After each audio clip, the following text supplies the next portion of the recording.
Hello, this is J77, and for the next two flashback reviews, I will be talking about The Odd Couple, a TV show and movies that I have grown up with my parents, particularly my grandmother, and it's a show that which still holds dear to a lot of people's hearts.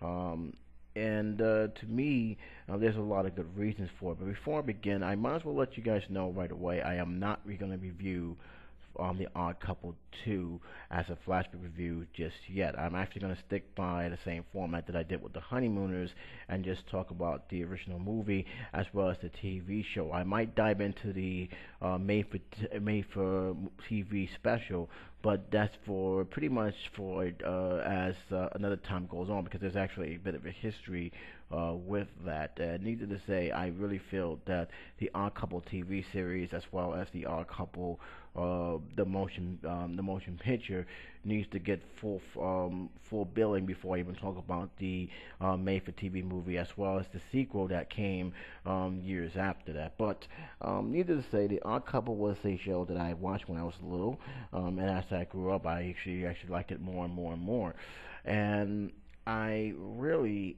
did enjoy the Tony Randolph and Jack Kloffin's performance to a large degree. To me, they were my Oscar Madison and Felix Unger.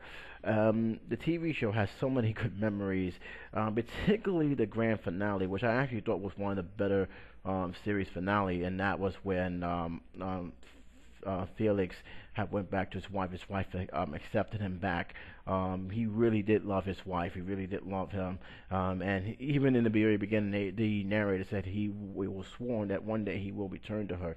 And the reason why that she couldn't take his stuff is because Felix is I forgot the name of it, is an actual medical term for it, but he is a neat freak where he can't help himself. Everything needs to be clean, to the point where he's even cleaning playing decks of cards. So he has that compulsive to clean things.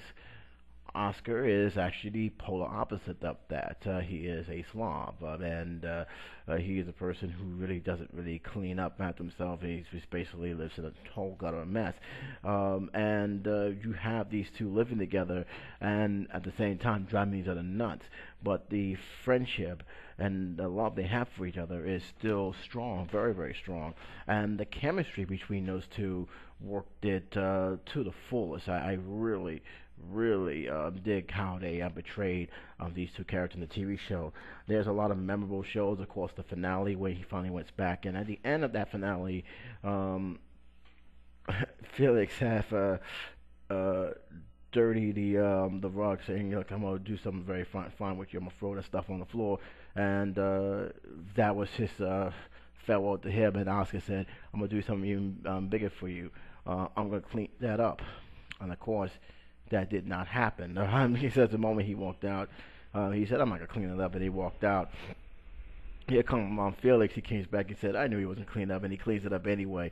So it was kind of like a funny thing that happened. But it was a very good finale. It was a very wonderful finale and a very fitting end to a very good 4-year run of the Odd Couple. Another memorable moment is when they went to the game show and they was trying to win money, and I think they was like a donkey, I believe, and they basically was going to win, but apparently they couldn't take the money because of the fact is that Oscar knew the game show host, and he said they're going to give it to your favorite charity. And even though he said he couldn't be in the show because of their relationship, they ended up being in the show anyway. He still let him play, but he made sure that he wasn't going to win any prizes. But it was actually a good episode. I actually really did enjoy the episode, but none classic than the fact that you had Oscar Madison and Sam Cassell going at it 1-on-1, because Oscar is a sports writer, and Sam Cassell is pretty much like his rival, and they seem to get on each other a lot. It was very, very classic, especially when he admitted that he gambles on sports, and that's when he really got into it. So there was a lot of very good classic episodes, but there were fun episodes. There's very few that I did not like. I think the one that really bothered me a little bit is the over overprotective father. When his daughter comes in, he has to protect her at all times. I really didn't care for too much about it. They still was fine episode. I just didn't really go for it. I think the one that shows us how much he really cared when she got a cold and her daughter got a cold and he refused to let her out the house. That was one of the things. Like, oh no, you're cold. I need to make sure that you're okay. I need to protect you.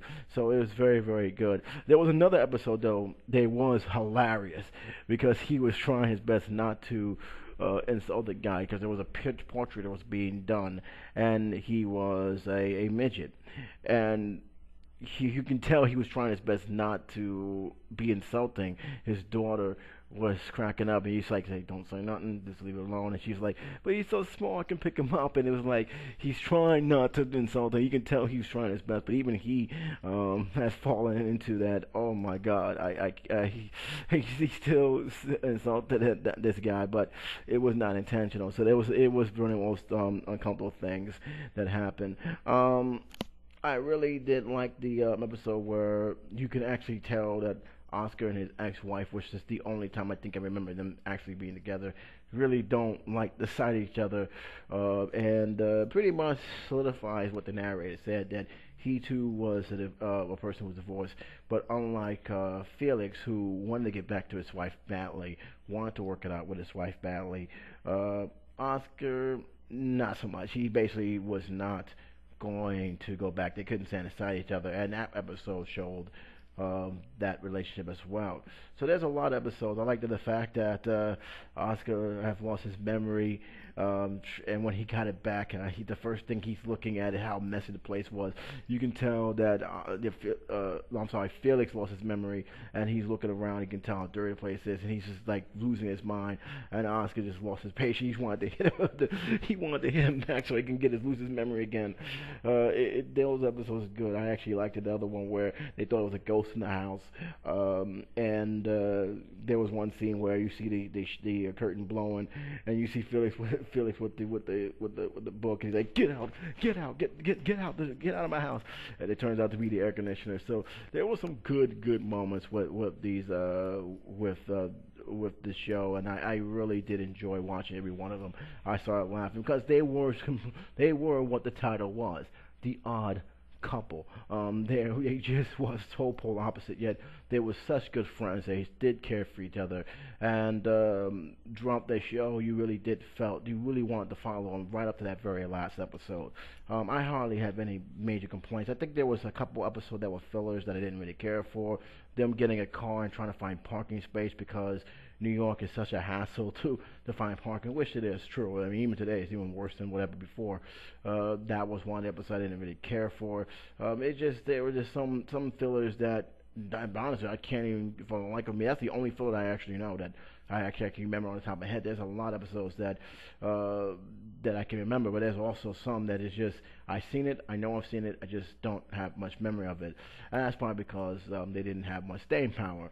But overall, what did have staying power is these two late great actors. And to me, without those two great actors to actually pull this off, you wouldn't have the Odd Couple. The Odd Couple just wouldn't work. They made it work, and they had a ball. You can tell they enjoyed playing this role. These were two veteran actors, Tony Randolph and Jack Klopman. Jack Klopman I have followed way beyond the Odd Couple because he done a lot of shows afterwards. He had actually did a play for Albert Hitchcock's. Albert Hitchcock Presents. It was called The Mellow Prophet. You guys should check it out. It's very, very good. You also have Clumpton being in a Twilight Zone episode where he's playing a pool shark and he wants to be the best. That's actually a very good episode. I actually did enjoy that one very, very much. You gotta see it uncut though. You see it uncut, you understand fully what's going on. So he's been in the business a lot longer than I think people actually understand. But his role will always be connected with the Odd Couple, and he has spawned a made-for-TV movie, which I will dive into later. I need to say is some of that things I have to look again to see just how much staying power it does really have, because it's one of the things I did see, but it didn't stay with me too long, and that's only because I was young and I wasn't really used to it being how they made it. And another thing is they actually they reprised their role in commercials, and this is after the fact that that Clumpton was diagnosed with throat cancer. That was something that I remember fully when I was little because it was a very big deal, and he still was able to speak, but not as much as he used to be. I used to speak when he didn't have it, and keep in mind, throat cancer at that time was very, very damaging. It's because when you have that situation, they actually give you what they like kind of a vibrator, and that's because your throat has a hole now, and that was the only way you can actually speak. And I knew this because we had a neighbor that lived with us just a few houses down who had suffered from that. He actually, it was a recovery. He had recovered for a long time.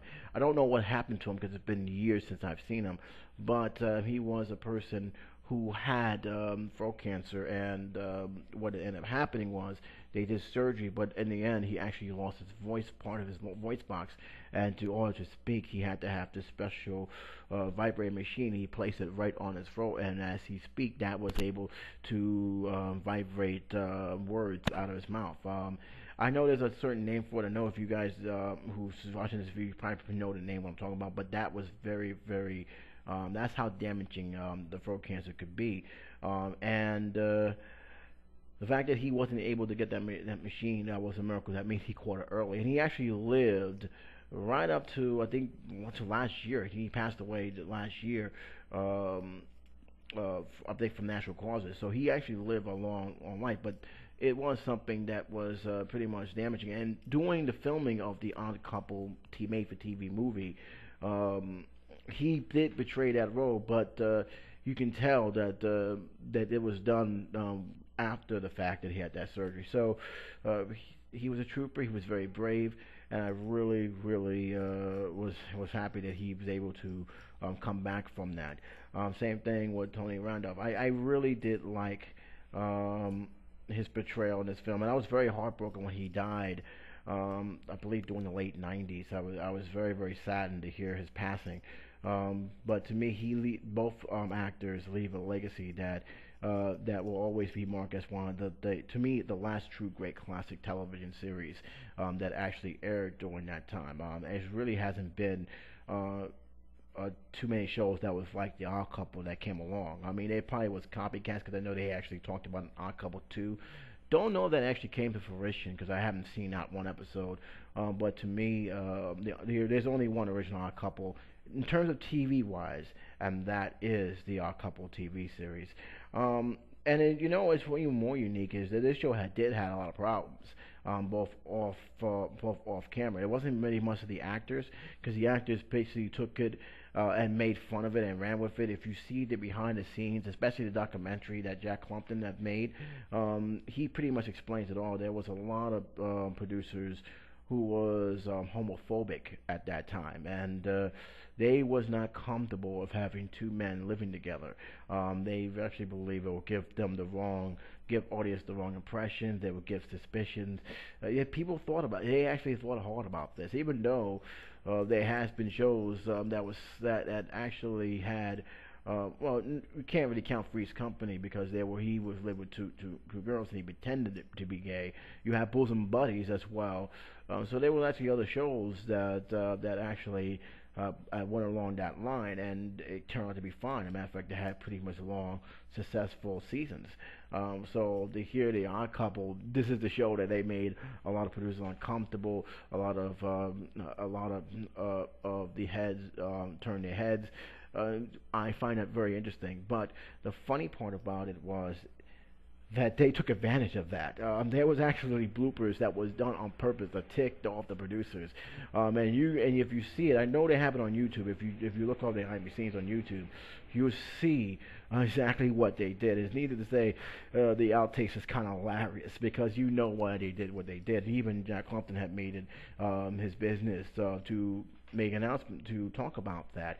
And it's a very interesting thing because you think, why would you think about it? Because I didn't think nothing of it. Even when I was getting older, I didn't really care about it. I just saw two guys making me laugh, having fun on a show that I actually did enjoy.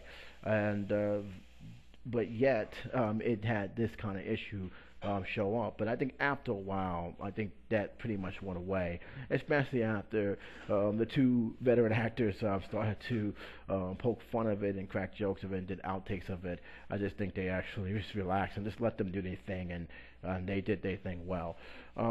Again, I'm giving this show a 4-star rating. It is definitely a classic 4. And this is one of those shows that if you see it, you want to watch it again, again, again. It is a show that I recommend, and check it out. It's very good. Now, before I go in, I want to let this be known. It's kind of a funny thing here. When I was seeing The Odd Couple, I only knew The Odd Couple as a TV show. I did not know there was a movie of it. I did not know that a film was actually made before the show. And it was my grandmother who introduced me to this movie. She was sitting in the on the couch. She was watching something on TV. I didn't care nothing of it. I was running around just going nuts.